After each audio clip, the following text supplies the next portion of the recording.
दोस्तों, Indian space and research organisation यानी इसरो शनिवार को अपने रीयूजेबल लॉन्च व्हीकल RLV-TD को टेस्ट करेगा। भारतीय अंतरिक्ष अनुसंधान संगठन इसरो ने अपने रीयूजेबल लॉन्च व्हीकल RLV-TD को टेस्ट करने की पूरी तैयारी कर ली है। इसरो के चेयरमैन डॉक्टर एस सोमनाथ के मुताबिक RLV-TD का लैंडिंग टेस्ट शनिवार को किया जाना है। इस टेस्ट के सफल होने पर भारत ऐसी महाशक्ति बन जाएगा जो हॉलीवुड फिल्मों की तरह अंतरिक्ष यान में अपने जवान बैठाकर आसमान में भेजने और वहां से सुरक्षित वापस धरती पर लैंड कराने में सफल होगा। इससे भारत के अंतरिक्ष अभियानों की लागत भी कई गुना घट जाएगी, जिनके लिए अब हर बार नया रॉकेट तैयार करना होता है।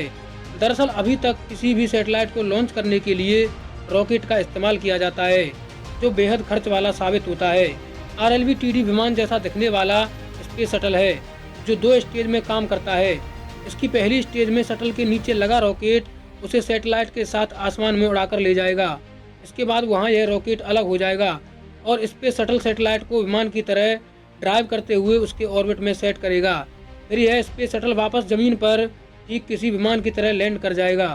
हालांकि अभी यह मानव रहित होगा, यानी इसके स्टीयरिंग का कंट्रोल किसी ड्रोन, विमान या UAV की तरह कंट्रोल रूम में बैठे पायलट के हाथ में होगा। लेकिन ऑपरेशनल होने के बाद यह इंसान को भी अंतरिक्ष में ले जा सकेगा। लैंड करने के बाद ये दोबारा हल्के मेंटेनेंस के साथ अगले मिशन के लिए इस्तेमाल किया जा सकेगा। यह सैटेलाइट पूरी तरह स्वदेशी है, यानी इसमें यूज की जा रही तकनीक से लेकर इसमें इस्तेमाल हो रहे पुर्जे तक हर चीज़ भारत में ही डेवलप की गई है और यही बनाई गई है। शनिवार को RLV-TD को एक हेलीकॉप्टर की मदद से अंतरिक्ष में करीब 3 किलोमीटर की ऊंचाई तक ले जाया जाएगा। इसके बाद वहां से इस स्पेस शटल को रिलीज कर देंगे। इसके बाद यह गाइडेंस एंड कंट्रोल सिस्टम की मदद से नीचे लैंड कराया जाएगा। इसकी लैंडिंग कर्नाटक के चल्लाकरे स्थित डिफेंस रनवे पर की जाएगी। इस दौरान इस शटल के लैंडिंग से जुड़े एरोडायनामिक्स को समझने की कोशिश की जाएगी। इसका पहला सफल परीक्षण 23 मई 2016 को किया गया था, जिसमें इस मिशन की कई अहम तकनीक जैसे autonomous navigation, guidance and control, reusable thermal production system और री एंट्री मिशन मैनेजमेंट को टेस्ट किया गया था। ये सारे टेस्ट सफल रहे थे। अब यह अंतरिक्ष में 64.8 किलोमीटर की ऊंचाई तक स्पेशल एटमॉस्फेयर बूस्टर रॉकेट की मदद से भेजा गया था और वहां से इसे 180 डिग्री पर घुमाकर बंगाल की खाड़ी में तट से करीब 500 किलोमीटर दूर बने वर्चुअल रनवे पर लैंड कराया गया था। अब इसका सबसे खास टेस्ट होने जा रहा है। यह टेस्ट इसके दोबारा सफल तरीके से हवाई पट्टी पर विमान की तरह लैंड करने का है।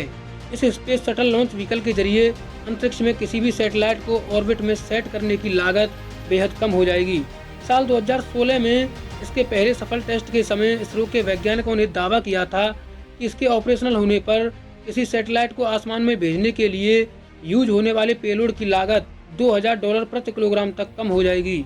इसरो फिलहाल 6.5 मीटर लंबे और करीब 1.75 टन वजन वाले जिस RLV-TD को टेस्ट में यूज कर रहा है वो महज एक प्रोटोटाइप है।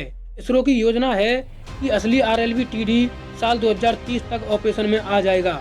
वह इस प्रोटोटाइप से करीब 5 गुना बड़ा होगा। दुनिया में अब तक 5 देश ही रीयूजेबल स्पेस शटल बना पाए हैं। इनमें अमेरिका, रूस, चीन, फ्रांस और जापान शामिल हैं।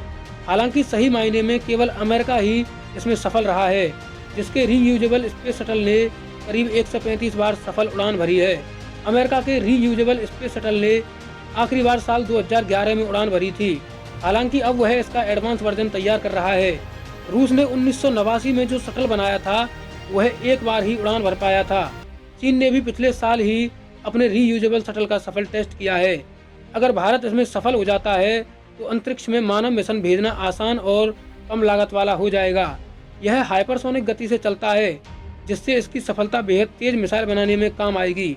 किसी देश के हमला करने पर भारतीय इंजीनियर्स स्पेस में जाकर दुश्मन का कम्युनिकेशन सिस्टम फेल कर सकते हैं। इससे किसी अनमैन्ड अटैकिंग ड्रोन की तरह अंतरिक्ष में बिना इंसान भेजे ही दुश्मन की सैटेलाइट को नष्ट किया जा सकता है। हालांकि इस बारे में आपकी क्या राय है, हमें कमेंट करके